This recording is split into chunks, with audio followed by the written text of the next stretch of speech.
keep seeing these videos about these vampires, and baby, that's right up my alley. Where they at? You come bite me, baby. Come on.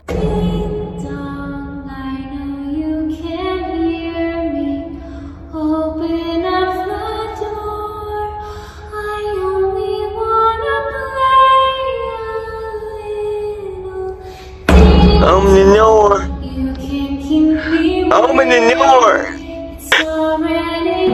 I just rang your doorbell because I have a couple questions for you. What?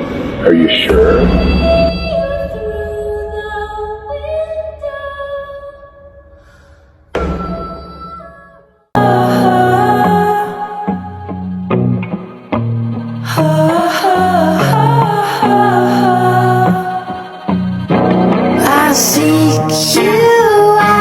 Transference of the life force energy without touching someone or just by laying of the hands and such. Okay, and then the third type is the hybrid, which means both. Yes. Which type are you? I am a hybrid. You're a hybrid. Correct. So you drink people's blood. Correct. I was expecting that reaction. That is crazy.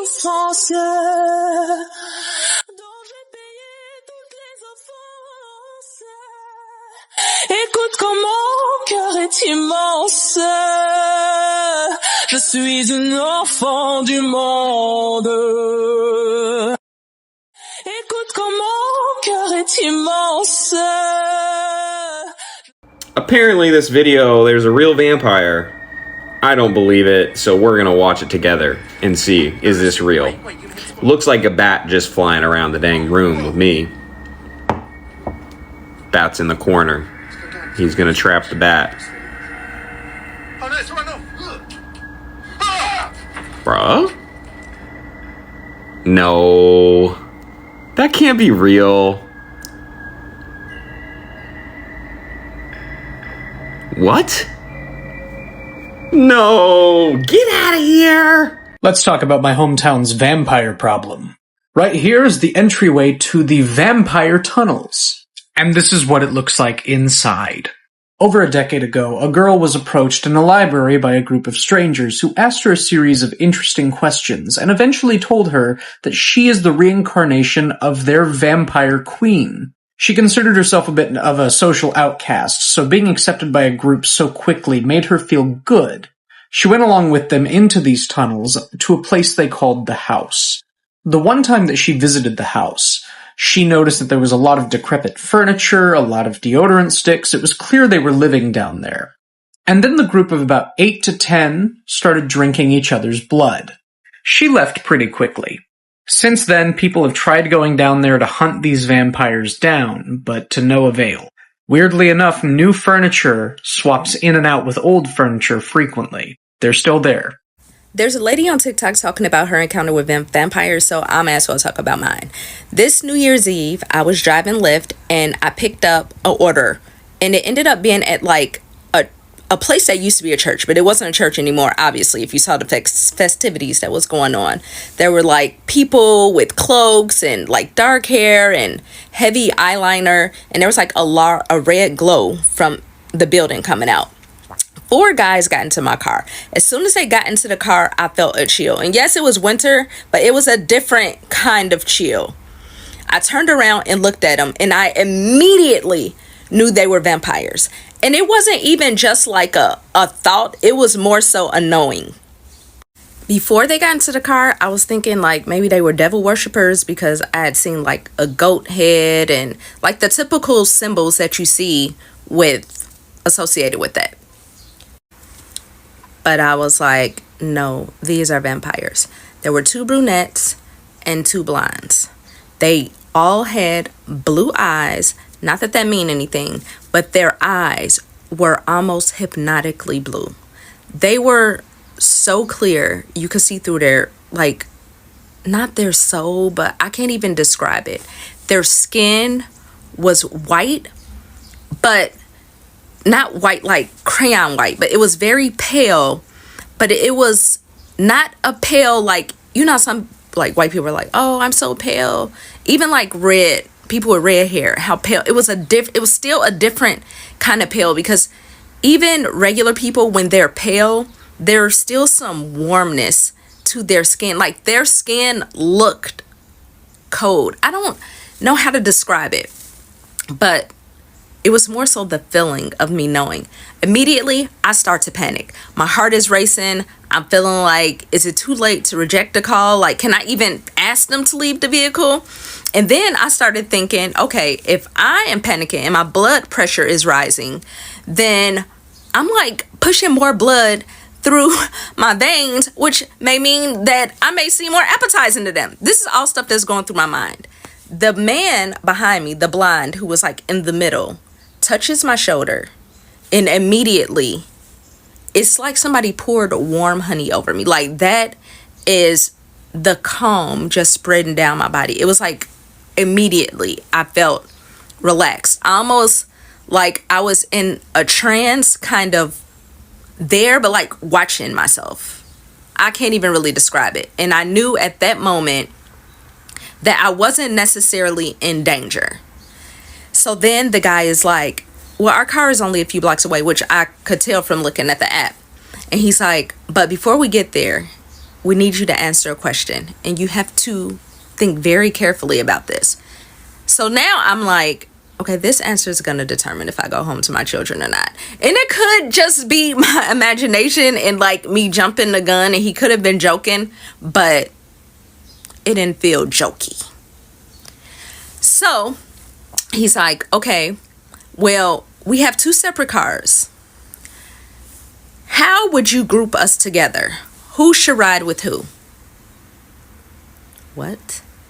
So I'm like, I look back at them, and they're smiling and they're kind of giggling. Now, their teeth don't look like regular teeth, but they don't look like the typical vampire teeth either. But they definitely did not look like human teeth.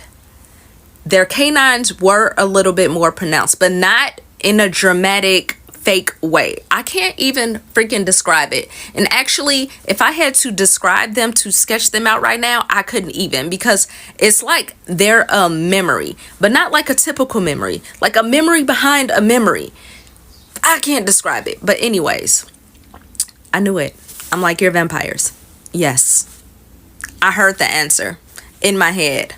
No, I'm looking at them through the, because I'm like, if they lunge for the jugular, I'm gonna crash us all.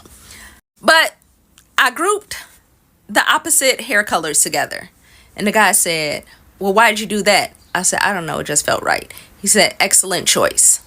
He took out his phone and he's like, I'm gonna start my car now. And I'm like, you could start your car from my car? And he's like, yeah, but we like you. You'll get home safe. Good. Like, you'll get home safe tonight. Have a good night. And I was like, yeah, I was kind of thinking that, you know, doing Lyft on New Year's Eve could be dangerous, because like, who knows what kind. I was trying to make it seem like I didn't think they were the danger, but just let them know, like, in case they heard me panicking. Who fucking went and saw the vampire? But anyways, they got out and they gave me my biggest tip of the night. You would think that would have been my last ride for the night, but no, I kept going. I made it home, and I didn't tell any other person about this story because, like, are you supposed to share vampire stories? I don't know. However, I just did. So just know that there are other beings in this world besides us, and maybe they're not all so dangerous. Hi. Hi. I love you. I love you. Yo, what? I'm fire. You're There's a lady on TikTok talking about her encounter with vampires, so I'm as well talk about mine. Alright, so this is going to be a pretty short story. Like, it's not as crazy as the other one. I mean, it is. Essentially, a couple friends and I in 2020, we decided we wanted to go to New Orleans. We did take a trip down there just for the night. We checked out, what was it? It was Muriel's out on Jackson Square, I think. And we were trying to figure out where the vampire bar was. That was like a whole thing. We were like, we're going to find it, you know, whatever. The goal was basically that we were going to find like a last minute like Airbnb or a cheap hotel to get into that night as well. It ended up being pretty busy, so we ended up having to do the Airbnb option. We hung out for a while, and my friend was adamantly talking about how badly he really wanted to meet a vampire, and that was like a, you know, big deal. And a couple of these guys did come up to us and they started talking to us, and they were saying basically like, if you wanted to meet one, you needed to go to Potions. You needed to go to the Vampire Boutique, and you pay like a cover charge, and then they give you like a password so you can go up to the Vampire Bar. Now, I wasn't really trying to do that because my idea was that if I was going to meet, you know, a vampire, or if I was going to stumble across any ghosts or any kind of paranormal events, I wanted to do it like naturally. I didn't want to plan for it. Now, he really wanted to, so of course, you know, humoring him, I was fine with it. I said, okay, let's go do that. Even though I was having a good time at Muriel's, it was really nice. So we go out and we start kind of like looking around. We find the boutique. He goes inside, and I'm standing outside, and this guy comes up to me, and he's like, oh, are you trying to find vampires? Everybody's trying to find vampire, you know. And I've been day drinking for a little bit, so of course I shoot the shit with him. I'm humoring him. I'm like, oh yeah, absolutely looking for vampires. And he said, well, if you really want to meet a vampire, you need to go out and check out like Pim's Cup tonight. He said they've kind of moved out of it because they know the tourist scene is so much, because of the amount of tourists that have been go missing every year. You know, they're trying to re-strategize. And I kind of laughed about it, and he laughed about it. Whatever. So he leaves. My friend comes out. I tell him all of this. We decide that we're going to go check out Potions, which, I mean, it sounded a lot cooler than it was. You know, it is what it is. As we went to leave, though, it was quite dark out. I said something about trying to find Pim's Cup, and he was like, I don't really want to do that. I think I'm going to head back to the Airbnb. Do you want to go, like, you want to check it out, and do you want to stop and, like, pick up, like, some beer or something on the way back? And I was like, yeah, absolutely, sure. Because I honestly don't need somebody with me. I don't really get paranoid or sketchy very often. I'm more definitely like, here's what I'll do. And I've lived in a lot of sketchy places, so like the idea of being followed is very common, and I always carry pepper spray and I always carry a knife. You know, I'm prepared. So I go and I check out Pim's Cup, which was pretty nice. I definitely was not dressed nice enough for it. Unfortunately, I felt like I was very underdressed, so I didn't stay very long. But as I'm leaving, I'm just trying to find like a little corner store to go pick up some beer. And then I was going to try to haul like a cab and then get back to the Airbnb, because I'd walked for a while. Like, I mean, I'm going to say I probably walked for a good 30 minutes. And at this point, I'm like tired. I'm like, I would have to open the beer, drink the beer while I was walking, you know, to make it worth the trip. So I start walking, and I am trying to find like a cab anywhere, which there were a couple going through, but I was trying to figure out where a cab company was.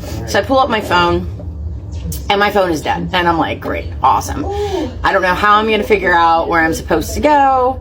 I do have my charger with me, so I go into this like little, like, it was like a diner kind of thing. Sat down, ate, and charged my phone for a bit. And I'm like sitting there hanging out, and there's this guy just sitting across the bar, like chilling, like on the other side of the restaurant. And I was like, okay, you know, whatever. And I'm eating my food, and I get up, I pay, I leave, and he's following me. I realize that it's been about 5 blocks of him following me by the time I see my lift coming up. So I'm looking forward. So my lift's going to be there in a minute. He's getting closer and closer. My heart's like pounding. And the craziest thing that happens is that, like, as my lift pulls up, it felt like, because he had reached out and he was saying something to me, but I can't tell you what the man looked like anymore. I can't tell you what he was even saying. It was like he was saying something, but it felt like vibrations coming at my face more than anything. He's doing that, and I almost stopped to get in, and the Lyft driver's like, hey, are you getting in? And I'm like, yes, absolutely. And I get in and I sit in the car, and as I'm riding, I'm still feeling this weird, like, almost like out of body, like dazed sensation. It felt, my whole body was very warm, and I couldn't shake the feeling that I was being followed, that was still a thing.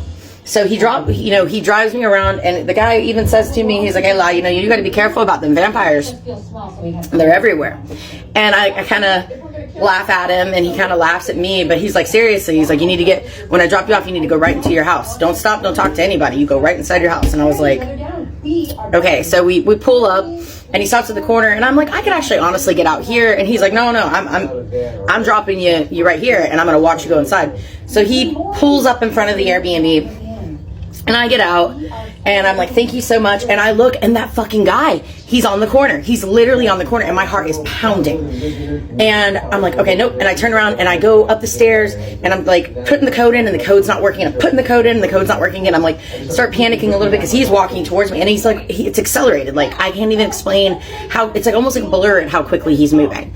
And the thing is that the Lyft driver doesn't even seem to notice him, like, at all. He doesn't even see him, and he's still parked there watching me. And I hit the code as he hits my bottom step, and I open the door and get it and shut the door, and he stops mid-step on the 5th step, and I feel that like kind of pulsating thing go on again, and he smiles at me, and that is when my friend grabs me by the shoulder, and he's like, nope, and yanks me in and shuts the door. And I was like in a daze for like a hot minute. Like, even he said it. He was like, you were not acting like yourself. You were not responding like yourself. I am fully convinced, had he not pulled me in, he was about to charm my ass out of that door. And that's my New Orleans vampire story. So I don't know. Like people with cloaks and like dark hair and heavy eyeliner. Hey girlie, I'm one of the photographers for this event called Sanctum, and I just want to confirm with you that yes, you were right, these people are actually vampires. It's kind of the livelihood of like the business that we're in. You know, we throw these big parties, we call them goth parties, but like, you know, we all really know what that is. So anyways, the next one is October 31st. It's gonna be really freaky. If you're a vampire in Chicago, you should check it out. Here are some of the photographs I've taken at previous Sanctums. Uber drivers, Lyft drivers, bus drivers might want to carry some garlic. Update. I don't know how to use this thing. Don't know how to add photos to this. So check out Sanctum's Instagram or my Instagram, a heart-shaped uterus. Taking a lot of photos for all of their events. So, what would you do if tomorrow you woke up and you were a vampire? Panic. I saw somewhere once the submission that if you became an immortal, your chances of eventually being buried alive would increase dramatically, and then you would be buried alive, immortal. And I get sick to my stomach whenever I think about it. It's obvious at this point in time, I'm not going to get off the vampire side of TikTok anytime soon. And I keep getting a lot of questions about how was I able to see vampires in the mirror if you can't see vampires' reflections in a mirror. I did a little research so that you don't have to. And what I found is that, first and foremost, it is said that vampires cannot see their reflection in the mirror, not so much that other people can't see it. And for two, it was said that the reason that vampires' reflections couldn't be seen in a mirror is because back in the day, mirrors used to be made with metal. And you guys all should know, like, supernatural creatures hang up with metal. But now the mirrors are not made with metal, and therefore a vampire would be able to see itself, and you would also be able to see a vampire. Second question people keep asking is, why are vampires riding Lyft? Why is there anybody riding Lyfts? It's convenient. But why aren't they just flying where they need to go? In a place like Chicago, in the city, if a bat was just flying around downtown, that would be a cause for attention, conversation, and if they're trying to be incognito, I don't think they will want to just go flying around town. I'm sure that if vampires are trying to live amongst us like they are one of us, they're going to want to do what we do and also be where we want to be. And while all goth people are not vampires, we know this, they really like vampires. And I think that even if a vampire came near and they knew it was a vampire, they would be very friendly and accepting of it. And they would want to be like, oh, I love you so much, suck my blood. So just because it's a goth party don't mean a vampire wouldn't go there. I would totally go there if I was a vampire. It's St. Patrick's Day, and who would I be if I didn't give you guys a supernatural story? But while everyone's busy telling you about leprechauns, let's talk about the Irish vampire lore of the Arbuthnot. Now, in the 5th century, there was an evil Irish chieftain known as Arbuthnot.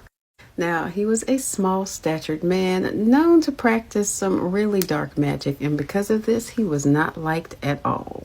Now, he suspected his wife was having an affair, and one night he decided he was going to sneak out and try to catch her. So he climbed out of his bedroom window, but while doing that, he fell to his death. Needless to say, the people in his village and his wife were quite relieved. But they did what they needed to do since he was their chief, and they held a funeral for him, fit for a chief, and then buried him upright as they always do. But much to their horror, he returned the very next night and demanded that everyone in the village give them some blood from their wrists. And naturally, not knowing what the heck was going on, they all did this out of fear that something bad would happen to them. Not wanting this to happen again, the villagers went over to the next village and begged their chieftain, Carthan, to handle Arbitok if he could. And that's exactly what he did. He unalived Arbitok for a second time, and they again held another funeral and buried him upright again. But of course, that still didn't do anything, as Arbitok returned and told the villagers that he needed another bowl of fresh blood, to which they all agreed to give him. Arbitok did return for a third time, and he was yet unalived again. Not really sure if he was going to stay dead this time, they looked to a saint for some help. The saint advised them that Arbitok could not be killed because he was already dead, and that they needed to get a stake from a yew tree and stab it through his heart if they really wanted him to be unalived finally. They then needed to bury him upside down, cover the brick grave with ash branches and thorns, and a thick concrete slab if they didn't want him to return. They did this, and he was not seen again. Now, this is a crazy vampire story. Have you ever heard of it? Let me know what you think in the comments.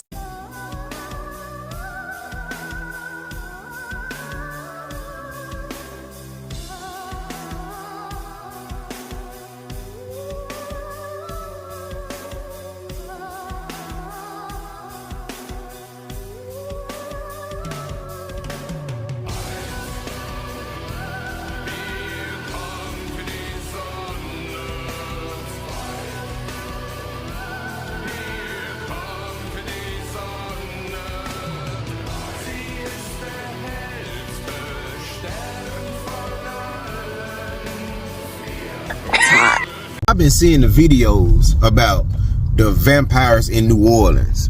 My theory is they've always been amongst us. They've always been here. Come on now. Y'all think these people be coming up with these movies off the top of their head? No, they've been documented. The story's been passed down. They've been here the whole time, y'all. Ain't nothing just thought of at the top of your head. And look, when you think about it, y'all remember the movie that Tom Cruise played on, Interview with the Vampire? Do y'all remember how long those vampires lived? I'm talking about for centuries, for a very long time. Those vampires have been amongst us human beings the whole time. Now, I don't know where they came from, but they have been here the whole time, just like every other myth and every other story, y'all. These people are not just making these movies up off the top of their mind. They really have the documents of vampires, of the Godzilla creatures, they call it a Leviathan, all this stuff, y'all. You got to have an open mind, man. Just have an open mind. Get in the comment section and let me know what you think. Because I think the vampires have been here. I think they've been here.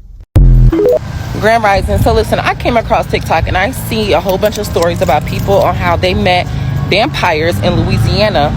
Now I'm starting to see stories on how they met vampires in Chicago. This is my thing. I am very, very, very, very understanding of the energy that I hold, especially being on this spiritual journey. But this is my thing. Where are vampires at? Because I've been trying to be a vampire since I was in like 3rd grade. You know, I used to watch all the Underworld, Twilight. I always wanted to be a vampire. Every year for like 4 years straight, I was a vampire for Halloween. So where y'all at? Where y'all at? It's time. It's my time. I'm ready. I'm ready to be a vampire. Come find me. Because I want all the smoke. Teach me your ways. Hey, TikTok. So I've been watching those videos y'all talk about the vampires. So I wanted to jump in this conversation and let y'all know. One time we went to New Orleans, right? And we stayed at this. It was supposed to be a hotel, but it don't look like a hotel. But it was a big white house. Y'all know how them houses out there look old as shit. I look high.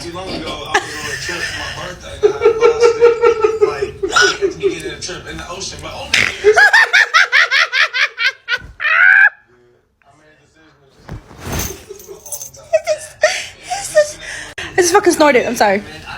Let me fix myself. Alright, so we stayed at this house. It wasn't a house, it was supposed to be a hotel. But when I walked in, I remember the guy, he turned around. Oh, sorry. We were in the middle of making concoction. I think he was like joking about it, but it was like a glass bottle and it was thick and it was red. It had to be. I didn't think nothing of it. It felt weird. But like as I stayed in that hotel, like all the doors were really fucking high. Like this big giant. I'm like, the giants used to fucking live in this house or something, because the doors, the ceiling, the window, everything in that hotel was really, really high. And then nothing was weird. They were really nice. But like now that I think about it, I don't remember seeing anybody else in and out of that hotel except for us. Was there? I don't think I remember anybody. Were we the only guests? I don't fucking know. But I kept thinking about that it looked like blood in that little glass thing he was swirling around. And then, you know how they have like pamphlets? They normally have like little brochures where you can do like ghost tours and stuff like that. But this specific hotel, they had shit about vampire sightings, and I think I was in a vampire house. Too bad they didn't want to bite us. This is the only picture that I had of this hotel, but like, and you sit on the porch and like, I don't know, the pillars, and you just like look down and you can see everybody, just to see who you want to bite. My dad's a vampire. I have to explain this a lot. So vampirism with a Y, because they do want to distinguish themselves from like fictional vampires, and the fact that they're not just like people who hang out in Transylvania and suck whatever, you know. It's sort of a religious belief that is like a combination of just like ideals on how to live your life. There is a vampiric Bible that I one time asked my dad to loan to me, and he never did. But it's a lot less defined than other religions, but sort of basically it's that like we are God, like man is God and God is one with man. And like a lot of the way that it is realized for vampires is that like you absorb people's like energy and you spend time around other people in other faiths. My dad used to lead a like multi-faith religious group of people who were like Muslims and Christians mostly, and then some other religions, you know, it's the States. And he kind of described it as absorbing other faiths and beliefs and stuff. But he also used to have cat eye contacts and sleep in a coffin. So like, you know, it's a mix of things. I'm seeing all these videos about vampires popping up on my TikTok For You page. And I never ever thought I would tell this story, at least in a public forum. But here goes. This is my vampire story. It still baffles my mind when I think that, say that, and I still get the creeps with the memory of any of this. And I'm going to be a little bit cryptic, if you get my drift, with regards to some of the experiences. But several decades ago, I had lost my job. I had just had my baby girl. So she's going to be 30 this year. So that's how long it's been. And I had gotten a job interview at a local business. Again, I'm not going to say what kind of business. And I went to this interview and I immediately felt something odd with the owner of this business. There was something so mesmerizing about him. He wasn't good looking, but he was good looking. It's hard to explain. Like, there was just something strange about him, and he just felt almost hypnotic. And he said, I'm interviewing for a couple more people, and I'll give you a call in a couple days and let you know if you get the job. Okay. I did get the job. A couple days later, he gave me a phone call and he said, I am offering you this job at this pay. And it wasn't bad. The hours weren't bad. The pay wasn't bad. And I said, let me think about it. I had another offer on the table. And he said, please let me know by tomorrow. And I'm like, understood. So I had called my mom, and my mom was very intuitive, even though she didn't really want to admit that she was. And I told her, and I'm like, I got this job offer, and I didn't even tell her a lot of like the creepiness that this guy kind of gave me. And she's like, Christy, I have a really bad feeling. Do not accept this job. Do not accept the job. I'm telling you right now, something's not right. Do not accept this job. Now, this is a business that was in the person's family for a long time. And so it wasn't anything out of, it wasn't like a starter company. This person was kind of known in the community. My mom didn't know him, but so it was a substantial, real job. And I'm like, Mom, I don't understand. I need a job. She's like, you're going to get a job offer from that other place that you interviewed for. Just stick it out. Tell this guy no and accept the other job once it comes. And I'm like, this job was actually, it was pretty good. But I took my mom's advice and I called the gentleman the next day and I said, I'm so sorry. I am really honored, but I'm declining the job offer, and thank you very much for your time. And he's like, I will double your pay. Excuse me, sir? I will double your pay. Now, it already was good pay, but double the pay was a lot of pay. And I'm like, again, something felt really off. And I'm like, sir, I'm so sorry. I'm going to decline. And he's like, I'm going to check with you in a couple days. And there was just something very ominous about the way that he said that. And that night, I ended up having a dream with him in it. And it was very vampire-ish, is the only way that I can describe it. And the business that he was in also spoke volumes for that. So a couple days later, he called me. And I said, again, sir, I've accepted another job, and I did not tell him with whom. And he's like, I will triple your salary. And I'm like, I'm sorry, sir. And he said, I can tell that you are very psychic, and I can tell that you know who I am and what I am. And I think it would behoove you to take this job. What? So I told him again, no, thank you. And he said, okay. Now, this was like, internet wasn't really a thing. Like, you couldn't really look people up. There was AOL chat and such like that, but you couldn't really look people up like you can now. And so I ended up accepting a job at a cabinet store and as an office manager. And I didn't hear from him, but I was still having these weird nightmares with him in it. And I'm like, it's just got to be in my head, right? But it was almost like he could read my mind. It was very strange. Well, guess who showed up at the kitchen store the second day that I started? Yeah, this guy. And it's like he knew that I was going to be there. He's like, hi, Christy. And I'm like, excuse me, what are you stalking me? Like, what are you doing here? And he's like, I'm ordering a new kitchen for the business. Like, it was nothing. And he continued to come in my dreams. About a year later, I ended up taking a job at a fireplace store as an office manager. A couple days into that, this gentleman walks in and says, I need a new fireplace for my business. Excuse me? Now, I'm not going to say everything about the business and everything about him, but you might be able to figure it out with a clue. And that is, he lived above the business. That's all I'm going to say. So he's like, yep, I need a fireplace. And I'm like, sir, I don't understand why you're here. And he continued every time. He's like, would you like to work with me? I'm like, nope, I'm good. I'm good. I worked at the fireplace store for a couple of years, and he would every once in a while call and he would ask for the fireplace to be serviced. And I ended up telling my boss at the time, like, how I felt about him. And he would laugh and he's like, I'm going to send you out there with the tech. And I'm like, no, you're not. But he was like, yeah, something's strange about this person. Something is almost like immortal. Even if you look at the family lineage, it's like he's existed before. And it wasn't like his great-great-grandfather. It was like him.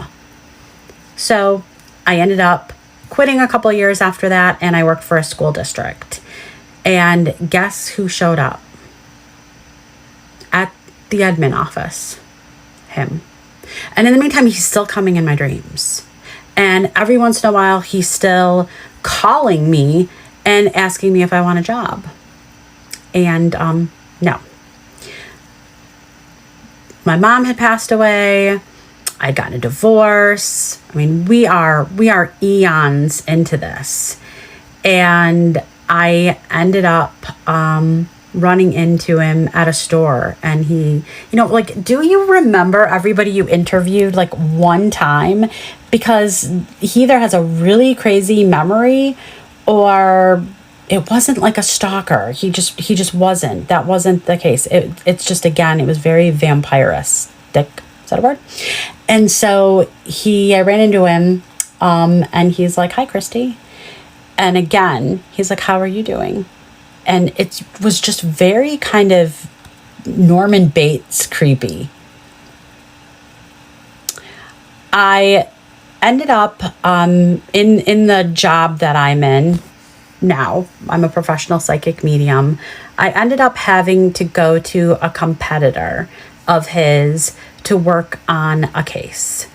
And we ended up talking about this gentleman and his business.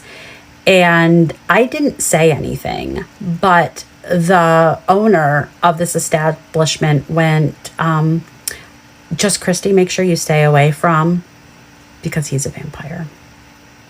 And I didn't laugh, and she didn't laugh. And she knew I knew, and I knew she knew too. So vampires do exist, and they don't necessarily wear capes. Sometimes they wear business suits, and sometimes they invade your dreams.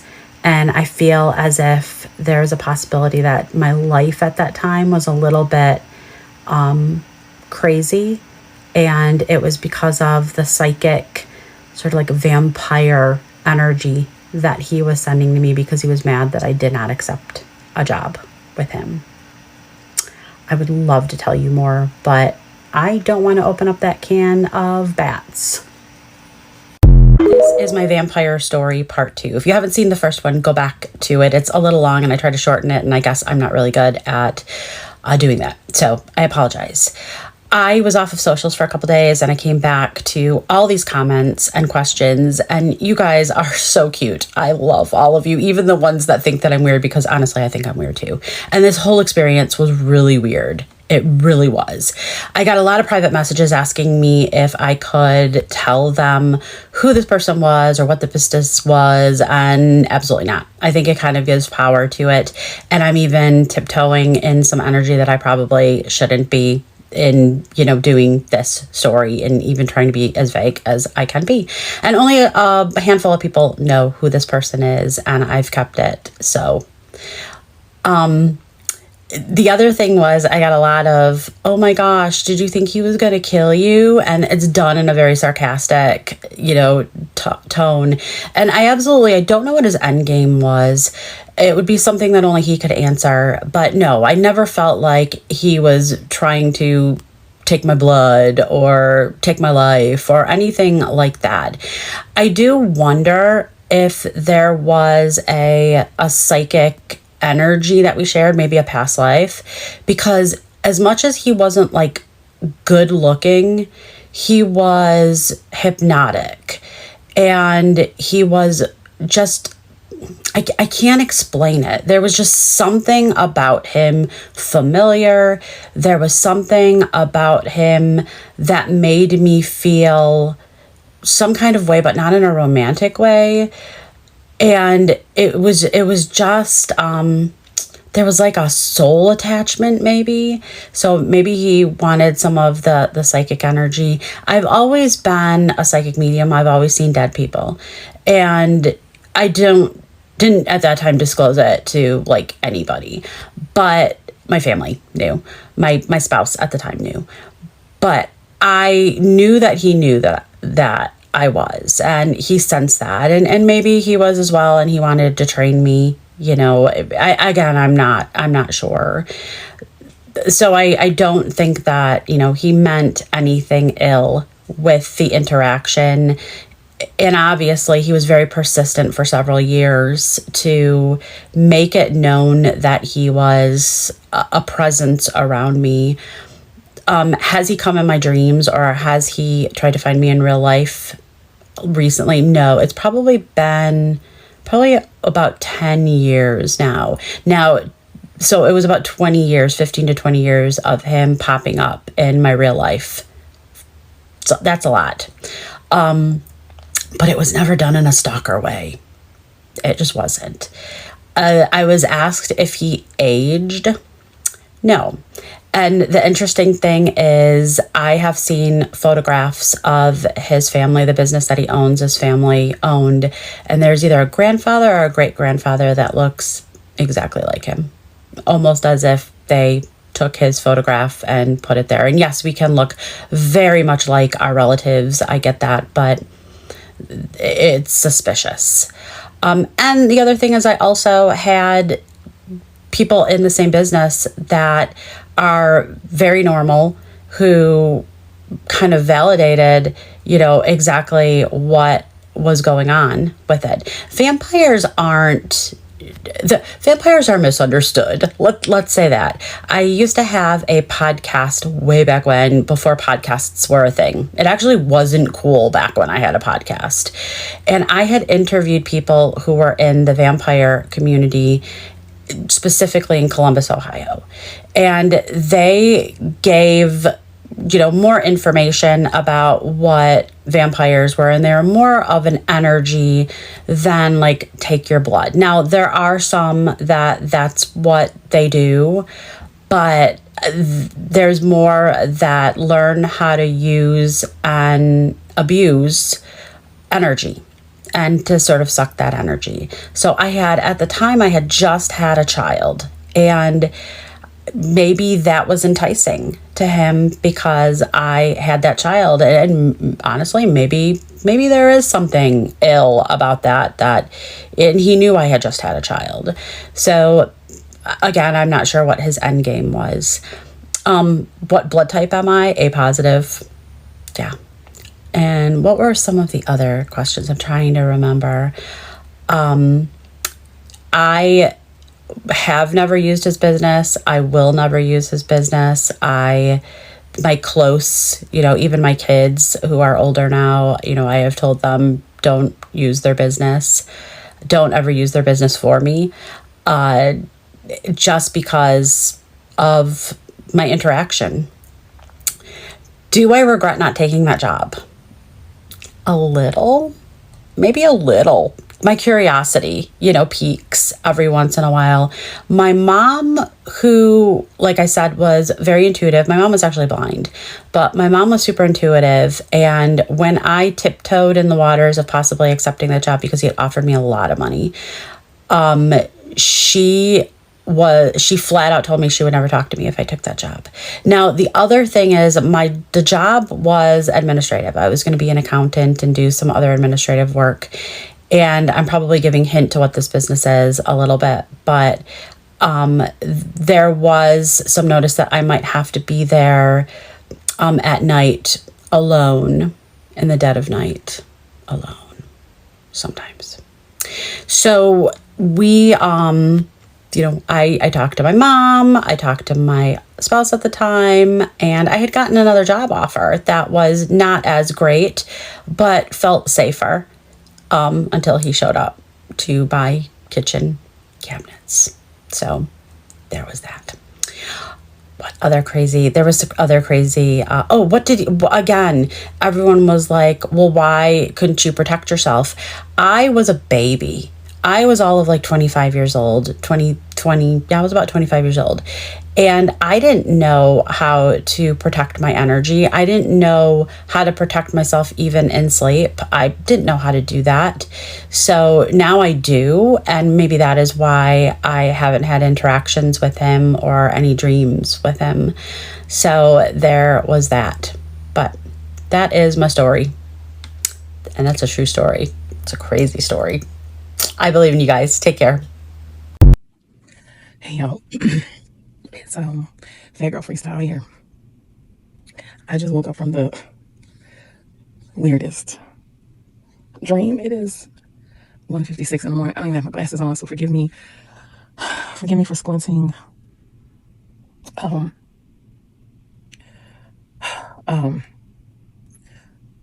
struggling to even get my thoughts together. Remember the other day I told y'all about the encounter I had with the vampire, and I said in the video that I shouldn't even be talking about it. She was in my dream, y'all. She was in my dream, y'all. And how I knew it was her voice. Remember I told y'all when I was talking about it in the video, it's like I could hear her voice in my head. Well, I knew it was her in the dream, but her voice, I could not see her face. It's like her face was like constantly in shadow in the dream. But let me try and keep this as short as possible. So we have a street in New Orleans, Esplanade Avenue. So in the dream, I'm on Esplanade Avenue, and it's during the daytime, but nobody, like the street was deserted. There was nobody out there, no cars passing, nobody was walking, nothing. It was just me. And in the dream, I'm just kind of looking around, like trying to figure out what's going on. And y'all, it felt like I was really like my heart is beating. Ooh, because it felt like I was really that. Anyway, I'm sorry. Let me keep going.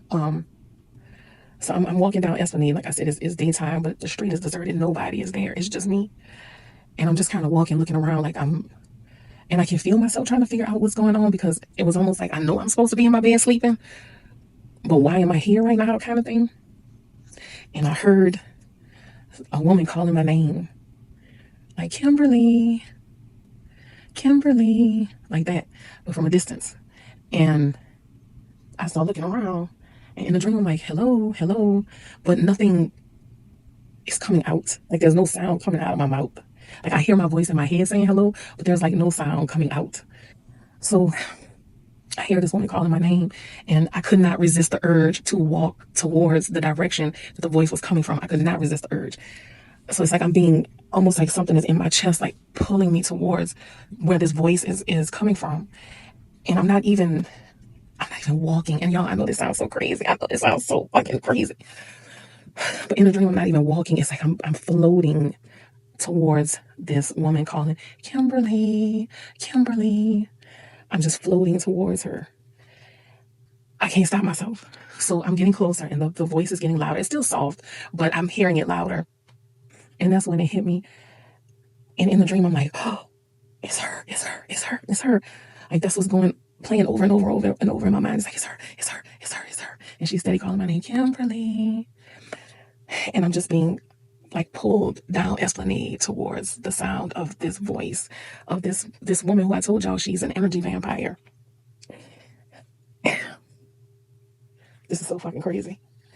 I knew I shouldn't have told y'all that story. So anyway, I get pulled, and then I like stop in the middle of the street, and something turns me towards this house. And I've seen this house on Esplanade, like the house that I stopped in front of in the dream is a real house that exists on Esplanade Avenue. I don't know who lives in it. I don't know the history of the house, but I know it when I'm passing down the street. I know it when I see it. So I'm not in control of my body in the dream. So I just turn towards the house, and I look, and I hear that voice, Kimberly, Kimberly. And she says, come inside, join me. And I start getting pulled towards the house. And the front door of the house, it doesn't swing open, but it opens, and it wasn't really slow, but just opening. And I'm watching it open, but I can't see anything beyond because it's just darkness beyond the door. Now keep in mind, it's daylight in the dream, but it is dark in the house. The hallway or whatever it is that's past the entrance where this door is dark. I can't see anything. And I'm feeling my feet. This is crazy. I'm feeling my toes drag up the steps of the house. like feeling my toes drag up the steps of the house. And right when I get to the top step, right by the door, somebody reached out and grabbed my shoulder like this and pulled me back. And when I went back like that in the dream, they pulled me back into my body. And I sat straight up in my bed. Y'all, this shit is crazy. I knew I shouldn't have told y'all that story. And I knew when she touched me, she created some kind of psychic connection with me. I knew it. I knew it. Have y'all seen that story about that Uber or Lyft driver that met the vampire in New Orleans? That story made me think about a story that happened to me that was similar, but it was in Atlanta. This happened a while ago. I was super young, and the details of the stories don't show y'all how long ago this was. This was in a time where it was just becoming cool to meet people online. Like, you would meet new people on MySpace and be like, oh, they live in the same area. Shoot, let's hang out, let's chill, whatever. This was also during the time where I was on this spiritual, like supernatural kind of awakening time. And everything on my page was talking about like spiritual, supernatural stuff and whatever. So naturally, I would have interesting conversations with people who were like into the same thing. This kid hit me up who was about the same age as me, I think maybe a little bit older, and was asking me, hey, did you read about this? Did you read about this? Have you heard about this? And all the stuff he was talking about, I was like, nah, I never heard of that. Wow, whoa, it's crazy. So we would always have these crazy conversations until we got to the point where he was like, you should come hang out. I got some stuff I could show you, like, that I've done and that I've seen. You should come chill. I'm like, what? Yeah. This is about to put into perspective how long ago this was. So to get to his house, I had to print out directions on MapQuest, which was, the time I was living with my best friend who's like my brother, and I used his mom's car so I could go. I was like, hey, I'm gonna go hang out with a friend or whatever. She was like, cool, whatever. So I printed the directions out, drove to the house. I pull up to this house, and it is a mansion, like the biggest house I think I've ever seen. And as the gate is open and he's walking down the driveway, he's like, what's up? I'm like, what's up? What do your parents do? Just kind of like, oh yeah, they're into everything. They're not in town right now, whatever. When I tell you it was like a circle driveway, it had like Bentleys and like all kind of expensive cars in the driveway. And I'm just kind of like nervous because this is the first time that I've ever been around money like that. We walk into the house through this huge ass garage, and the house has this weird feeling. It like feels homey, but feels expansive at the same time, like a warehouse. It was the weirdest feeling. I can't really put my finger on it, but it felt vast and at the same time cozy. This is where it starts getting. As we go through the house, each room is themed to like a different period of humanity. I'm talking like big suits of armor in one room, and then it's like Asian inspired stuff and ancient stuff. And I'm like, so do your parents collect things? Or at this point, I'm like, what's happening in here? We're walking through all these rooms, and we finally get to a hallway that looks just like any other house, any other hallway. His room was to the right. There was a restroom to the straight ahead, and then branches off to the left to other rooms and stuff. Normal. This is where it kind of linked to the other girl story. And what made me think about this again was I remember the details, but I don't remember the details. Like, I remember we talked about socials, birth certificates. He was telling me how to use my brother's birth certificate to get him out of jail. Other kind of secrets about the country, the world, all kind of stuff I remember, but don't remember. I remember what he looks like, but I can't quite remember what he looks like. I remember what he sounds like. I remember what the room looked like. I remember what the bathroom looked like. And let me tell y'all about what I found in that bathroom. So this is what made me start going on a rabbit hole and researching things, because it was this big book. It was a huge, I don't even think I've ever seen a book this big, but it was like leather bound. You could tell it was really old. When I opened the book, on the first page were like these drawings, and it was these beings, and it was kind of like a family tree type thing. And the first one was saying like, this is this being, and then this is this being's kids, and then this is whatever. These beings looked like us, but pitch black. And these were drawings in the beginning. So the beginning of the book was drawings.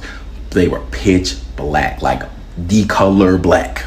All you could see was eyes. I'm flipping through the pages and I'm feeling like I'm invading privacy. I'm seeing something I'm not supposed to see. And as I'm flipping through the book, it's saying names of what these beings are, who they are, like description of who they are.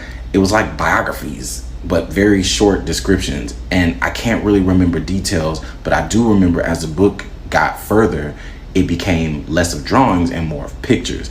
And once it started becoming pictures, I got scared. Grab the book and I take it out there and I'm like, what is this? What is this? He goes, oh, that's the book of Anu, the Anunnaki. It shows you who all the Anunnaki are up to this day. Some of humanity comes from them. It's kind of like a story of God and the angels and blah, blah, blah. What? Mind you, we had a full-fledged conversation after that. I remember I was there for quite some time after that, and I remember him explaining it to me, going through the pages and talking, but I don't remember none of that. It's like I'm looking at a memory on mute.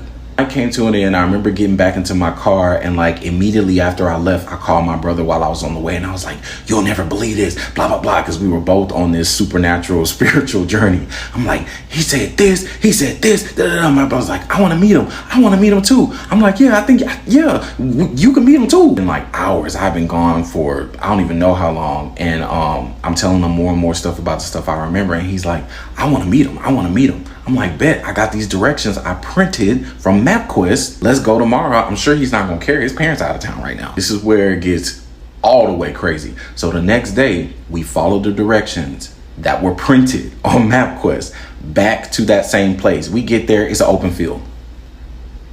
Nothing's there.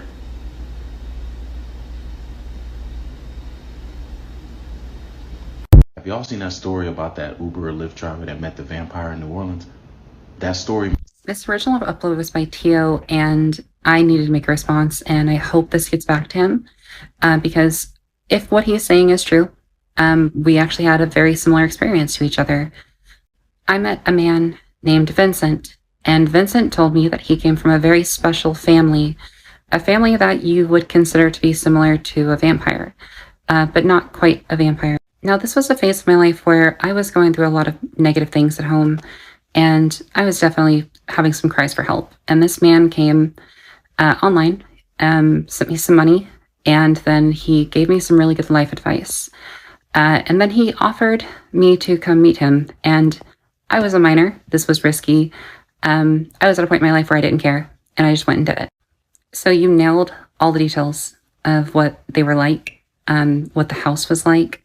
And this might not be the same people. This most likely isn't. Most likely probably not even the same house, maybe not the same items. But from what you described, it was very similar, close enough that it hit home in a hard way. So from what he was telling me, and again, take everything with a grain of salt, he said they don't have immortality, that they did live quite a bit longer than normal humans, that their strength was around like double of what it would be for somebody of their normal size. And speed-wise, they were really fast as well. I saw his strength, which for sure did not match with his physique. He was definitely what I would consider to be abnormally strong. Now, his interest in me, outside of the fact that I don't feel like when I was around him, I was a person, which is a really hard thing to describe. But he wanted my story. He just wanted to know what was going on with me, what led to where I had been, and what occurred in my life to turn me into the kind of person that I was becoming. And I gave him that story. I sat there and I info dumped. I told him every single word, and he listened, which was really needed at that time, honestly. Now, I'm telling him things that when I talk about now, people give me a lot of sympathy. They tell me how proud of me they are that I went through it, or rather came through it, and I'm still functional. And he just digested it like I was narrating a book to him, a very interesting book. And he just wanted more and more details about what things were like, and explained to me that he wasn't really able to go out into the world. Now, looking back, this could have very easily been a much more dangerous situation than it was. This could have been, like an Epstein thing, and I'm very glad that it wasn't. I'm getting back safe, and after talking to him, I felt different. Like, he gave me really good advice. He helped me with a few things, and my life kind of got back on track. And for the next almost year of my life, I had the best luck that I've ever had, and things took a different turn where I was able to get a lot of help that just was inaccessible. And I'm not going to go into the details of what exactly was going on, but the help came out of nowhere, and it was a very, very good help. And I would not be sitting here if it wasn't for his help. And There's just a lot more that I would love to say, but I think I would rather talk to Tio personally if I get the chance. Maybe we can share notes, because I don't want to give any information that could get misconstrued. So I've recently heard about vampires in Chicago, specifically that one TikTok about a lady who has encountered a vampire on New Year's Eve, as well as from friends who have talked about vampires in Chicago. And today I have met an individual who has come in contact with one of these vampires. Multiple. I don't want to specify the location, but it's in Chicago. I'm scared for this man. I am genuinely scared for this man. They have been harvesting, these vampires have been harvesting bodies and dumping them in Lake Michigan. They take their organs and they dump them. And it's a specific type of person. It's black men. The guy that I met meets this profile and he has been targeted multiple occasions. They try to lure him into their house, say, I'll give you food, you can take a shower, do whatever you want. And then that's when they capture you and harvest your organs and dump you in Lake Michigan. It's not a joke, this is not funny, I'm being dead ass, like it's actually fucking scary. They are in cloaks, and there is this one lady running this operation, and they only come out at night. Like Lady Gaga in America.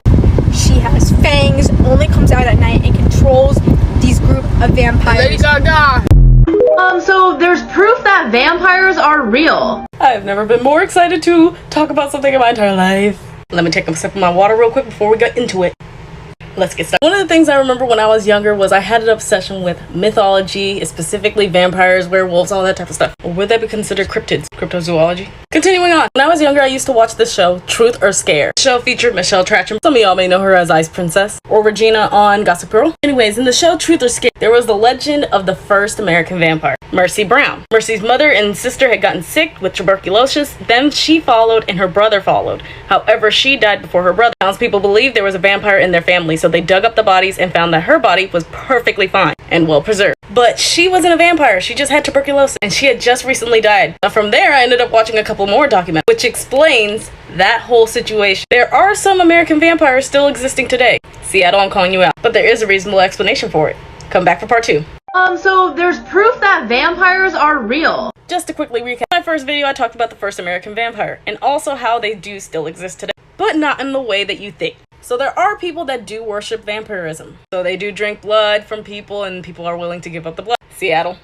Just look it up. It was a whole culture in Seattle. But in the video that Heidi had, hi Heidi, she had mentioned that one of the vampires had receding gum. There is an explanation for this. Porphyria! Probably shouldn't be happy about that. Continuing. Porphyria is also known as the vampire disease. And why, you may ask? Some of the symptoms of porphyria include sensitive skin to light, so basically rashes would appear, specifically sunlight. There was a tremendous loss of blood, so there needed to be transfusions, blood transfusions, and receding gum. It is possible that these mummies that were found, people probably mistaken them for vampires because they fit the idea of a vampire, however they weren't. They were actually dying of porphyria. But could there actually be vampires? Who knows? This mysterious CCTV clip was shared on social media in 2014. Taken from security footage in a shoe store, everything seems normal, till a mysterious man, dressed in black, walks toward the exit, but as he passes the mirror, he has no reflection. Is this just an elaborate hoax, or are we seeing a vampire?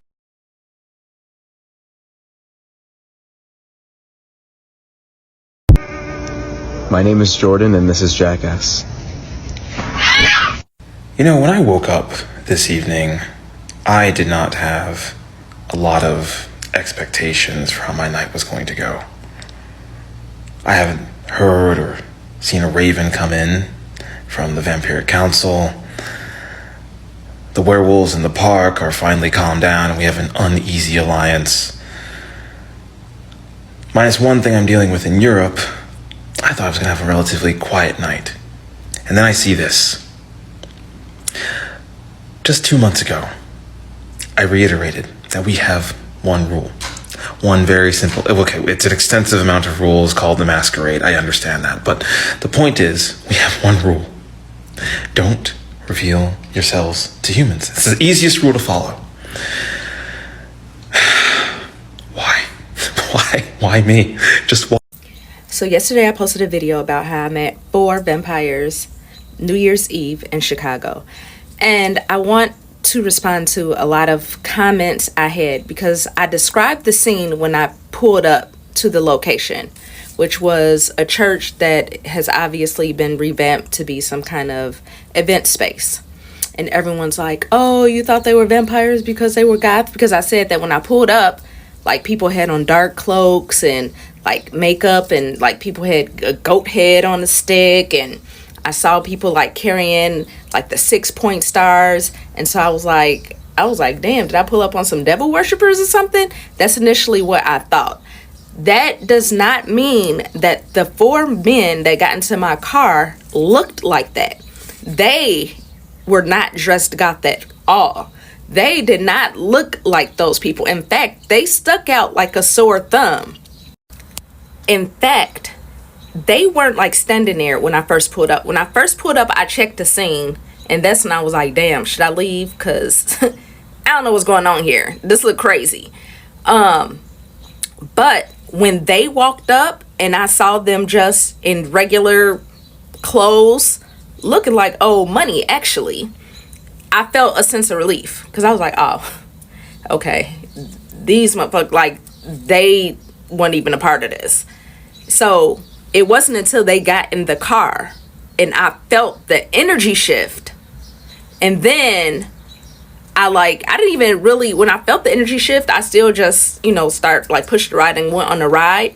But one of them sat next to me, 3 of them sat behind me, and that's kind of when I really started looking like, well, what the, like, I didn't know what that feeling was. Like, the first initial feeling, it could have been like, are they schmurderers? Like, I don't, but then it was like a gut instinct that just like inside was like, these are vampires. And then the more, like, now I'm studying and I'm looking at them because I'm freaking out. So let me start off by saying I'm from the north side of Chicago. I don't know if y'all know anything about the north side of Chicago, but we have Belmont. We have any kind of person you could possibly think of. So I'm very familiar with the goth community and what they look like and their whole aesthetic. In fact, the high school I went to had a goth community. The guys in my car were not goth. What's goody, y'all? I saw that vampire stories was kind of trending, and I realized that I definitely have a vampire story. It's a little different than probably what y'all think it's gonna be, but let's get into it. All right, so my early 20s, I ended up going to the strip club one night I had a friend that danced at that strip club, and she was like, come kick it with me tonight at the strip club. Might as well. In my 20s, I'm always that's all I did was in the strip clubs. I was just in the strip clubs. You know what I'm saying? So we go to the strip club, and strip clubs are always a vibe. You know what I'm saying? Good food. My homegirl was feeding me free drinks all night, so it was definitely a vibe. So while I'm at the table, she comes. Normally when she get off stage, off her third stage, that do they little 3 stages, she would come and sit at the table with me and kind of like, count her money, straighten it out, you know what I'm saying, put it in the bag, whatever. And she ended up doing that. When she got off the stage, one of her other dancer friends came and sat down with her, with me, with us. So cool. I ended up talking to her. She was beautiful. I think she was like Korean and black. She was gorgeous. But at the time, the booty shots was going around big. So like, if you was a dancer, I don't care what race you was, they all had booty shots. So she had booty shots. She had a nice, you know what I'm saying, booty, which is irrelevant to the story. I just want to let y'all know. But anyways, especially with her being Asian and black, so she had a booty. But anyways, we end up exchanging numbers, being cool with each other or whatever, going back and forth via telephone. And one night she was like, what you doing tonight? You trying to kick it? And I was like, yeah, bet. You know what I'm saying? And she was like, I'm gonna come over. All right, whatever. I had me, you know what I'm saying, a little hood rat apartment, nothing major, something good for my early 20s. But she ends up coming over, She bought some alcohol. I already had some alcohol. I keep tequila in the house, so I already had some alcohol too. We were just vibing, watching TV. You know what I'm saying? Just talking. All of a sudden, you know what I'm saying? She started kissing me and started going down. I'm like, oh, so she came over here for that. Like, the first time we met, you know what I'm saying? Actually, like, linked. You came over for that, which is cool. You know what I'm saying? Because I'm a Scorpio, so I probably been talking my way into it anyways. So we started making out, going at it. Like, it was kind of wild. It was a kind of intimacy that would, like, go real slow and passionate, then all of a sudden it would go fast, and then it would go slow and passionate, then it would go fast. And I remember that because I think that was like the only time that I ever had intimacy like that. It was like we felt, it was like doing it with somebody that you'd been wanting to do it with for so long. You've been wanting to just touch. But it hadn't even really been so long. I think me and her had talked for like 2 weeks before she even came over. So it wasn't like so long. I think it was just like we just really wanted each other. I don't know what it was. But in the midst of me and her doing what we was doing, I remember she was sitting in my lap and I was holding her like this. And I was like, you know how you like nibble on their shoulders? I was like nibbling on her shoulder, right? And I'm nibbling, then the harder my nibble got, the louder she was, the more you could tell she was getting to it. So I was going harder, like to the point where I was biting. And as I'm biting down, you know, like it's a certain bite that you would do, but you wouldn't go all the way down. Like I was biting really hard, but I wasn't going all the way down. And it was like the harder I was biting, the more she was saying harder, harder, harder. And she was getting into it more and more and more. So I had already bit down to the point where I could feel my own teeth kind of clenching in. And she was like, and she said, no, come on, bite. And I bit. When I bit, I tasted something in my mouth. And I pulled back. And I said, oh, I think you're bleeding. And she said, suck it.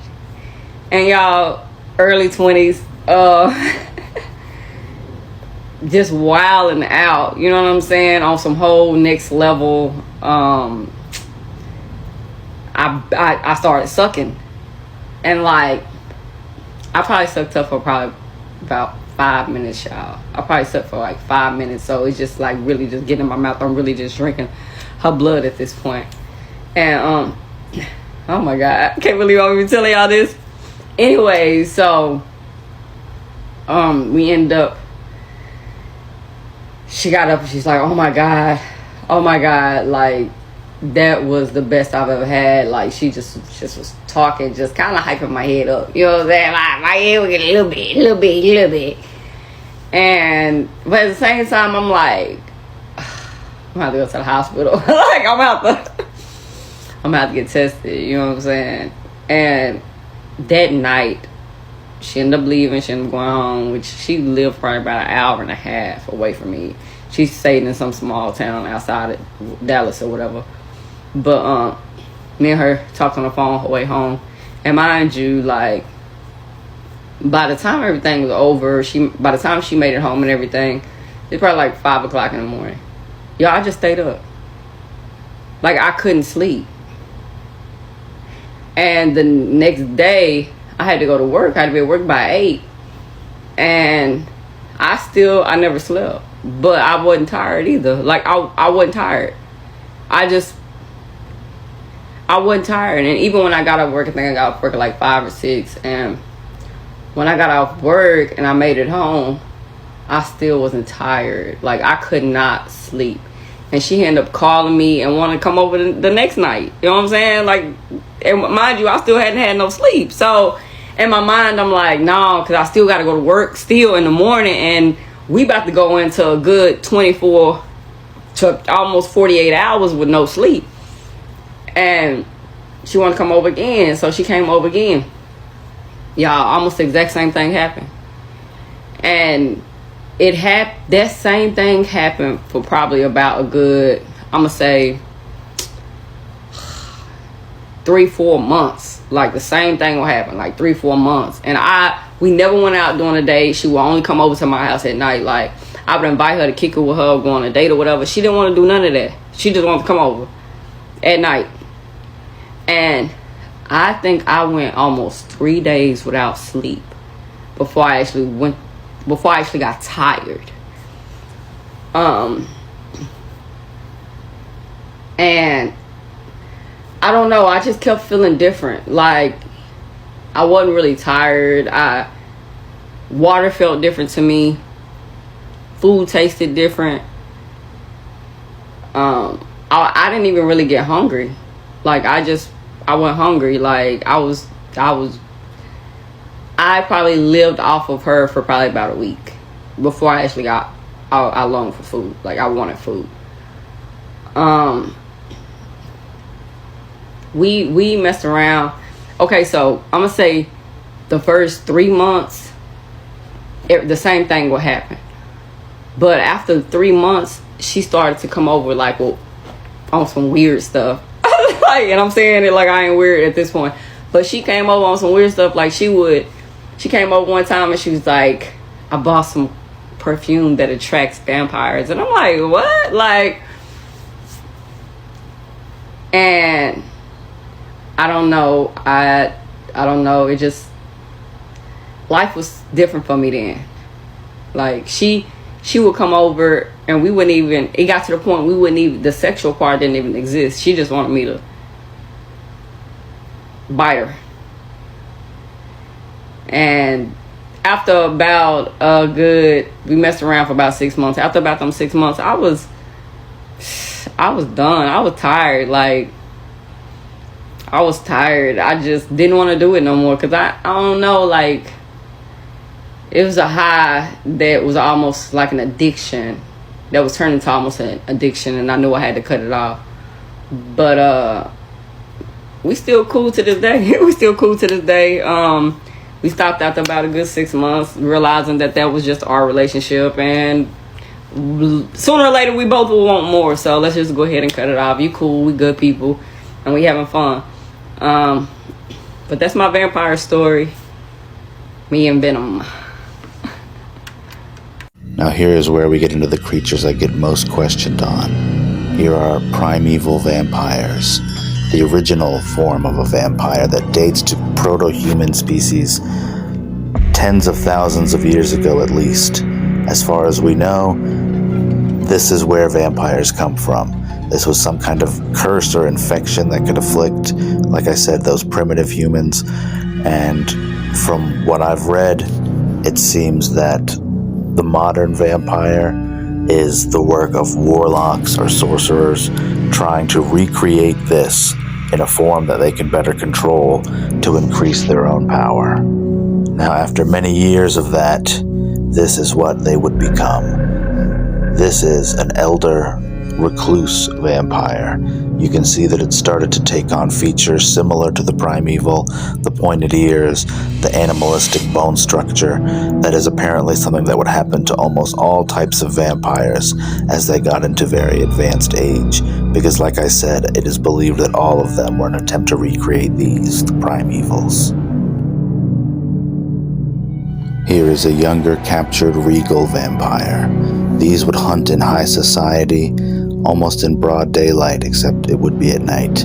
But they liked the game, they liked to hunt, they liked the power, imposing their wants and desires on others.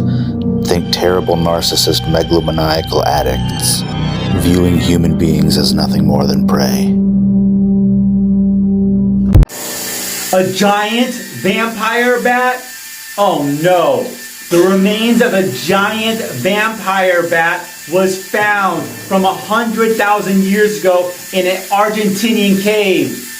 Whoa. Yeah. When vampires have that pallor, kind of white color, it's because it keeps all of its blood around its central organs. Fuck. It has reflective cat eyes for night vision with a 900 IQ. We haven't been around one for hundreds of generations, but when you're around them, you feel like you're being preyed on. I may be unpleasant looking on the outside, but you're ugly on the inside. Guys, have you heard about this? So apparently the United States captured a vampire and tried to keep it a secret. On October 1st, an explorer discovered something the world will never forget. John Holliday was an urban explorer from Dallas. He had heard about an abandoned prison that had closed in 1975 and wanted to explore the site. What he would discover that day, you won't believe. So listen, John walked for nearly an hour through the forest until he arrived at a large rusty fence with barbed wire. Carefully, he made his way through a hole in the fence and headed towards the entrance of the prison. He spent several hours exploring the site until he finally came across a door labeled Solitary. He opened the door without knowing the extraordinary discovery that awaited him. Upon entering, he noticed a trail of blood on the floor leading to a cell at the end of the hallway. He approached the cell and saw a large sign that said, "Vampire inside, do not open." The cell door was solid metal and had a small slot that could be opened for a feeding tray. Curious, he knocked on the door but received no response. He decided to open the small slot and suddenly a hand rushed out trying to grab him. So the last thing he saw was a set of fangs and eyes looking at him as he ran quickly out of the building. John just uploaded his GoPro video a day ago, but TikTok removed it. If you want to see the recording, follow me, press this icon, then more, and finally photos, or type "the vampire is" and let your keyboard finish the sentence.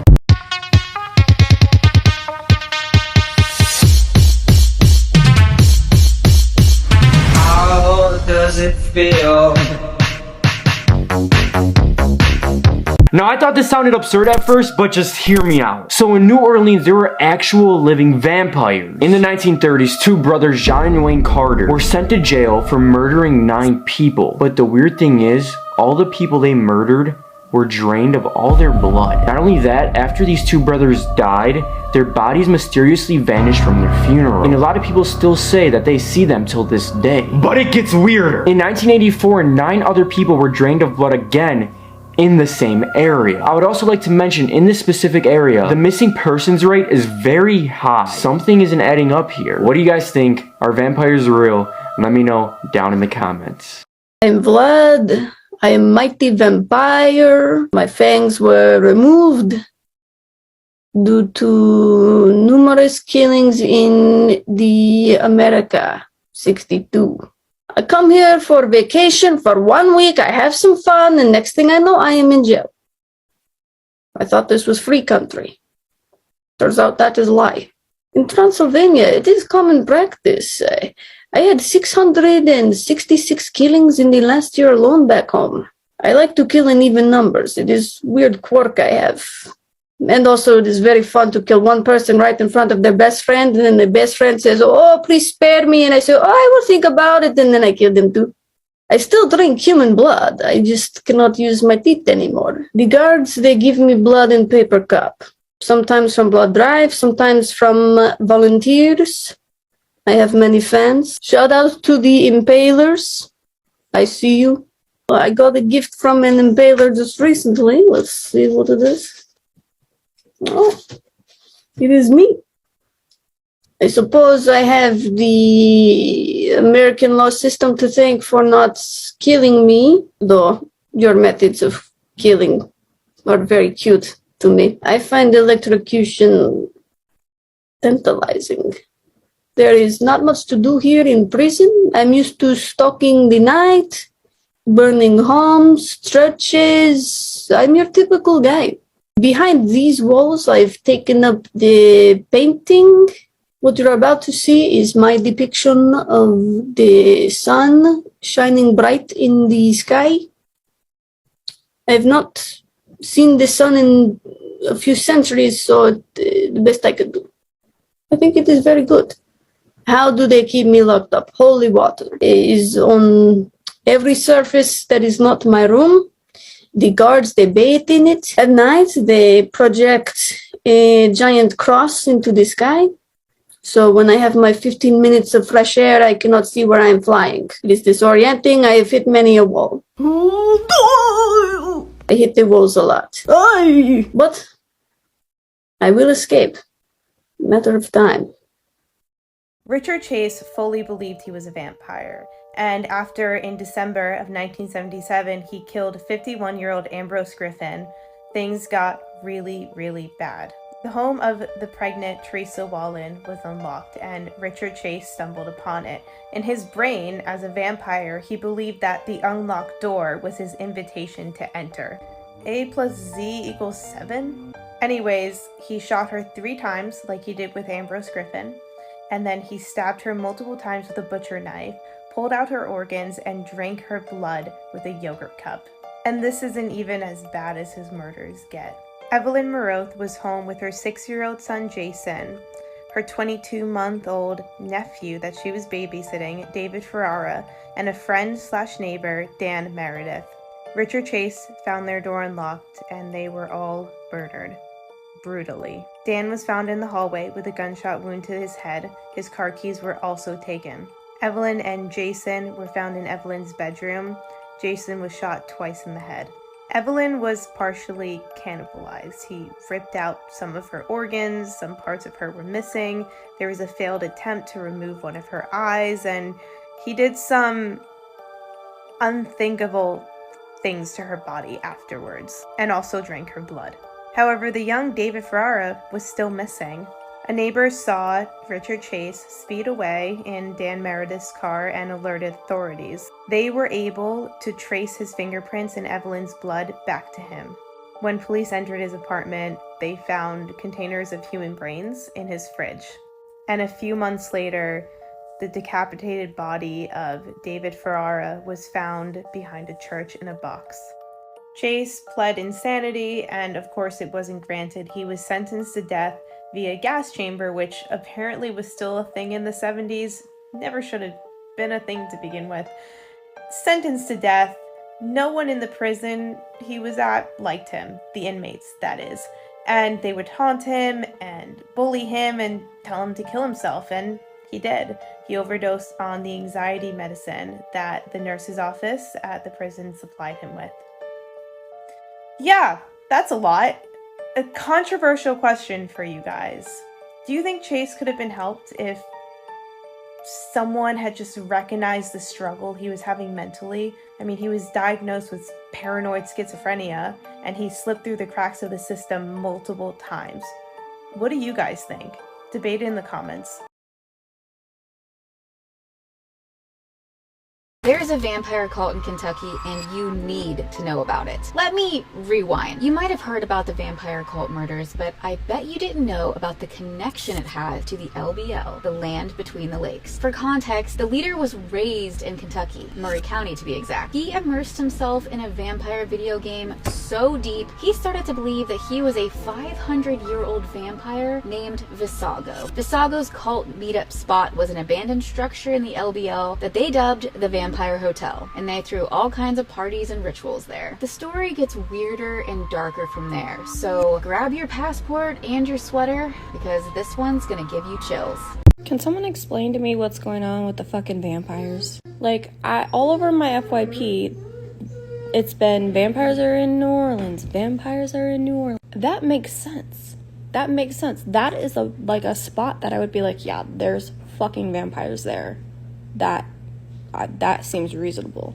I just saw a video of someone saying there's vampires in Kentucky. What? What? That doesn't even fucking sound right. There's vampires in Kentucky. The Kentucky vampires. It just doesn't sound right. What's going on with Kentucky? All my Kentuckians, I need to know. Y'all got vampires? We all know how terrifying cults can be. Now imagine a murderous vampire cult on the loose. I know, it sounds like a movie, but it's not. Unfortunately, I have to tell you, there once was a murderous vampire cult. In 1996, Rod Farrell led vampire cult to perform blood rituals, kill innocent animals, and ultimately led the group to commit a vicious murder of a couple. Join me as the twisted tale of the Kentucky vampire cult unfolds before us. Okay, quick story about how back in 2008, my friend and I found out vampires were real. I have lived in Utah my entire life, and this is the first time I have heard of vampires living in Ogden, Utah. However, think about this. Senior year of high school, I was in an AP psychology class, and one term was completely focused on parapsychology. My group that I was in was assigned to vampires. After weeks of research, my group found some really interesting things. How is it that people way back when, okay, before people all across the continents, before they knew that other continents existed, how did they each document a creature that all had the characteristics of a vampire and was called essentially the same name, just in their own language? You're telling me they all came up with the same exact creature?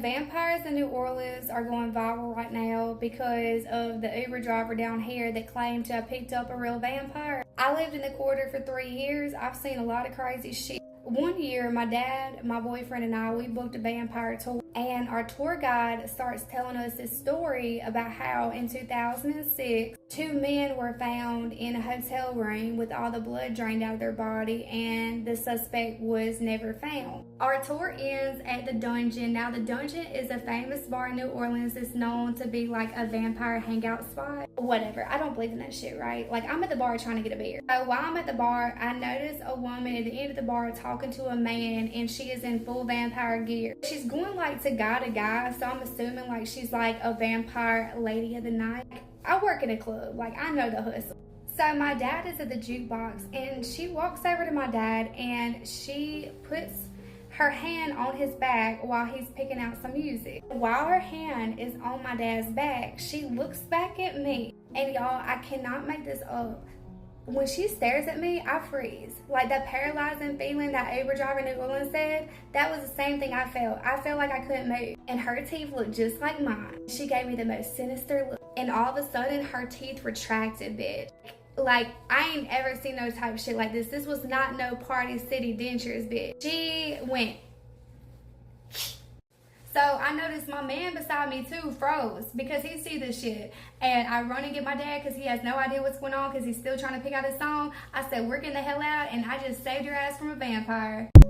Okay, so I have recently stumbled upon TikTok, vampires on TikTok, people telling their vampire stories, and never in a million years did I think I would actually might tell one of these, but we've heard of them in New Orleans and Chicago, you know, the lady with the ride share, everything with the vampires in the back, but I'm thinking of telling my story, my encounter of stumbling upon a vampire lair in New York City. I'm from Oklahoma. Hi, if you haven't met me, I am Twyla. I like to post all my travel adventures, daily life things, just out here having a good time, sharing my life with everyone. I'm much bigger on the Snapchatty chat, but here occasionally I'll throw out, you know, a tarot read or two every once in a while. I'm not a tarot reader, but I do read tarot. I am a practitioner of magic, but don't confuse that with being a witch. I just am who I am. So I mean, if you want to hear more about this vampire story, let me know. Okay, I'm gonna do a get ready with me while I tell you about the weirdest guy I dated. Yeah, he was an oddball, that's for sure. I was 20 years old at the time, so don't judge me too hard. I didn't know what I was doing, and I was kind of desperate at the time, so yeah, I don't know why I didn't leave sooner, but I guess I just didn't see the red flags until later. Yeah, so, and my parents thought he was weird too, so I should have just listened to them. But anyways, I'll tell you a couple weird things that this guy was, like, into. So, he was, like, obsessed with vampires. Like, I'm not even joking. He was obsessed. I think he, like, wanted to be one or something. I don't even know. It was really weird. And he would make me watch this stupid vampire show every single time I went over to his, like, rental house. It was so weird, and I hated the show. It was actually terrible. Yeah, so it was like some weird show I've never heard of before. Not like one of those popular vampire shows. It was just like some weird, I don't even know. It was just strange. And he would constantly say how he thinks he looks like one of the characters. Like every single time he watched the damn show, he would have to bring up how, oh, I look like that guy. I look like that guy. And like, he just wanted me to like say it, I guess. I don't know. And I was like, yeah, I guess, even though he didn't look like him at all. It was just, I don't even know, some weird obsession. So one time we went outside. It was nighttime. We just wanted to get like some fresh air. And we noticed like the moon was out and it was kind of big, like in front of us. And he starts howling like a damn wolf. I'm not even joking. It was the strangest thing ever. Like, the red flag was slapping me in the face and I just wasn't seeing the damn thing. And it was just me and him at the time. Like, there was no friends, no party going on. Like, he wasn't joking around. But at the time, I just kind of like laughed it off, like, haha, you're joking, right? Please tell me you're joking. But he didn't laugh, so I don't think it was a joke. So maybe he actually was some sort of vampire and I just like thought he just was obsessed with them or something and didn't actually think he was a real one. But maybe he was, I don't know. I also always like told my mom things that were going on with the people that I was dating and stuff. And I never told her all these weird things because I was honestly just too embarrassed. So I ended up telling her afterwards and she was like, what the hell were you thinking? And then another time he made me do this like weird meditation thing. And I was like, okay, maybe it'll be like somewhat cool. But it ended up like giving me really bad vibes and like a massive headache after. So that was really creepy. And then lastly, he told me he was like into younger girls, but he was only 2 years older than me and I was 20 at the time. So, all right, I'm going to do a part 2 of the weird vampire guy that I dated because I have more to say. If you haven't seen part 1, it's right before this video. So yeah, I dated a weird vampire wannabe guy, but he could have been a real vampire and I was just naive. I don't really know. But he had a weird obsession with them. Another strange thing he would do, so it was my birthday and I invited him to go out with me, my sister, and a couple friends, which was a mistake. It was so embarrassing. He embarrassed me. He acted like a complete idiot. And then he was like weirdly flirting with my sister.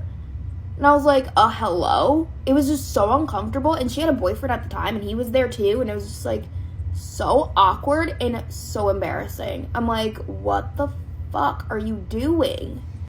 And he would like want to be sitting near her. He was like, oh, let me sit next to her. I'm like, you've got to be kidding me right now. I should have just screamed at him and told him to leave, but I was stupid and didn't do that for some reason. Okay, another major red flag, which is so ridiculous. He was a major Trump fan, but in my defense, I didn't know how bad Trump was because this was before he got into office, so I was kind of naive in that subject. But yeah, he was weirdly obsessed with him. Like, he would talk about him all the time. He worked at some like Trump place, like a country club, and yeah, he was just like obsessed. Like, you would think he'd want to marry the damn guy. It was weird. And I swear, like, he was a real big creeper with younger girls because, I mean, he told me himself that he's into younger girls and I was only 2 years younger than him. So he must not have been talking about me. So that was like towards the end of our like relationship. I was like so over him at this point. I was like, he's getting weirder and weirder by the day. Like, I can't take this anymore. So, like I said, he was a wannabe vampire or an actual vampire. And so the last straw for me was when he literally told me that he wanted to drink my blood. I'm not even kidding. I don't know if it was a joke. I'm hoping it was a joke, but with all the other weird things, it probably wasn't. So I think that was probably like the last time we hung out. I know we texted a little bit back and forth, but so yeah, that's pretty much it. I know it's really embarrassing. Yo, what's up? Quick story time. So yesterday after the gym, I have to go and I went to go get a facial, right? Or whatever. I'm doing a facial and the woman is like jamming this little shocking thing in my face, putting vitamin C in my skin or whatever, right? Shit is really hurting, right? So after that, she was like, okay, now I'm gonna put this serum right here. It has paprika, it's gonna burn a little bit. I'm like, man, what the fuck you telling me that shit for, right? This woman lathered the shit on my face. Immediately, it felt like she dropped an ant pile on my face after rubbing honey on it, and the ants was just biting the shit out of me. So I'm looking around, and she gets up and walks out. I'm like, how long is this motherfucker keeping this shit on my face? This shit is stinging so much. So now I'm like, shit, do I take this sheet and wipe it off myself or what? So I'm looking around, I'm like, lady, are you gonna bring your ass back in here? So finally she come back in, I'm like, excuse me, can you come take this shit off my face? This shit is burning. You said it was gonna burn a little bit. This shit have my face on fire. Straight on fire, like I stuck it in a fireplace or something. She laughs, like, shit's not funny, wash this shit off. Nonetheless, anyway, I leave from there. Now I gotta go to the diagnostic place because I have to go give some blood work because, you know, your boy's getting up there in age, you know, 36, you know, you gotta make sure everything is good and healthy. So I go to give blood, right? Now, I get in there to give blood. I'm sitting there in the lobby and I'm waiting, and then somebody peeks their head out and I look at the board and it says I'm number 13 in line. I'm like, I gotta sit in here with all these people. Nonetheless, next person, they call my name. I'm like, that's weird. My name is 14 or what? Nonetheless, I get up, go to the back. I get in there, the woman was like, oh my God, everyone was fighting to get you. They wanted you to come in the back. Everybody wanted you, but I got you. And I'm like, thinking about it, I'm like, did Andrea set me up to see if I'm gonna talk to this woman or something? Nonetheless, I'm like, I just kind of laugh. I sit there. Now it's time for her to draw my blood. I see she grabs a bunch of vials. What the fuck she need all this blood for? So I'm thinking maybe they're not for me. She gets pumping the blood out or whatever, right? She's like, oh my God, you have such great veins. I'm like, yep, you know, them gains, baby, veins for gains. Anyway, so she started pumping 3 vials, 4 vials, 5. Yo, she gets up by 6 vials. I'm like, ma'am, what in the Vampire Diary is going on in here? Like, are y'all drinking this blood? You don't need that much blood to test it. Oh, well, we have to send it to different places. That's why I'm like, bro, 7 vials, nonetheless. So I get up and leave. I'm like, yo, what the hell was going on out here in these blood-drawing streets? This motherfucker felt like she took half of my blood out of my body. Damn test. I just got a fresh beef hearted, but before we eat the heart, we're gonna drink the blood. Blood cocktail coming right up.